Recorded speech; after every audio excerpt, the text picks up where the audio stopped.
Estamos próximos a una de mis festividades favoritas del año. La primera es Navidad, pero la segunda, y no menos especial, es Halloween. Quizás porque siempre he disfrutado del terror y como escritor de este género, me veo en la responsabilidad de traerles una lista de los 7 mejores cuentos escritos, valga la redundancia, por escritores latinoamericanos. Podría decirse que los mejores de todos los tiempos.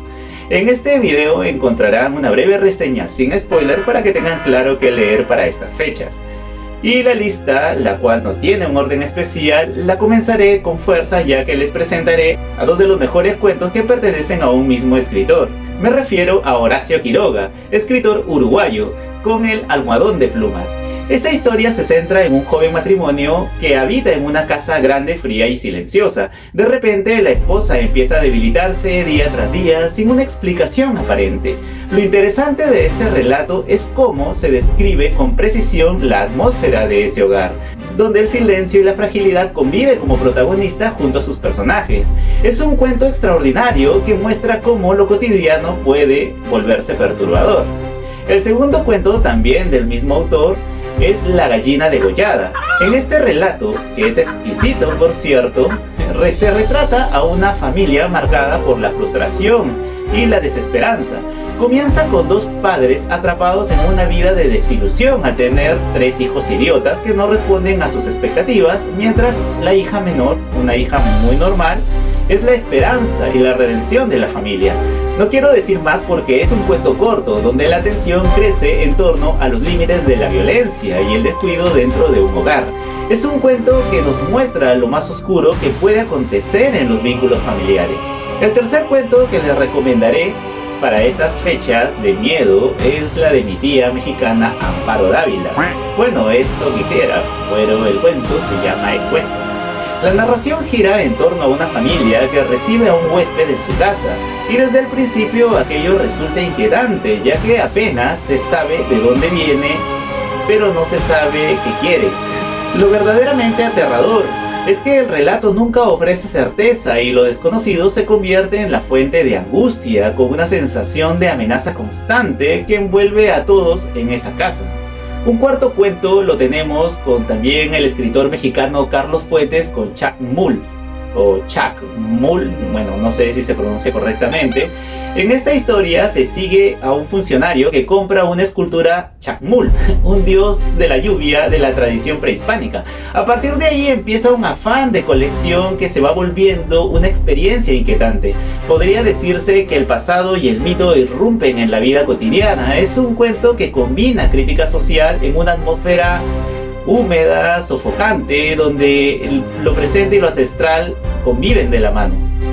Un quinto cuento, tenemos al escritor argentino Cortázar con La casa tomada. En este relato, 2 hermanos solteros mayores habitan en una enorme casa familiar en Buenos Aires.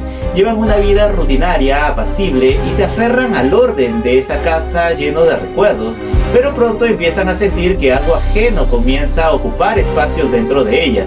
El relato nunca explica lo que ocurre, y esa falta de respuesta es lo que lo convierte en un clásico del misterio. Pero como un buen escritor diría, no es lo que se dice, sino cómo se dice. Y en eso Cortázar es un crack.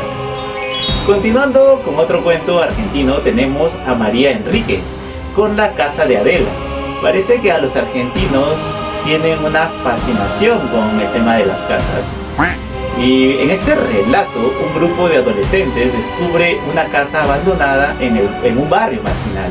Esta construcción despierta una mezcla de miedo y fascinación en ellos, y poco a poco se convierte en objeto de visitas y exploraciones. La atmósfera es urbana, cargada de tensiones, que crea a medio la curiosidad y el empuje de cruzar los límites. Podemos decir que es un cuento donde lo juvenil se mezcla con lo siniestro. Y por último y séptimo cuento tenemos al peruano Clemente Palma con El hijo pródigo.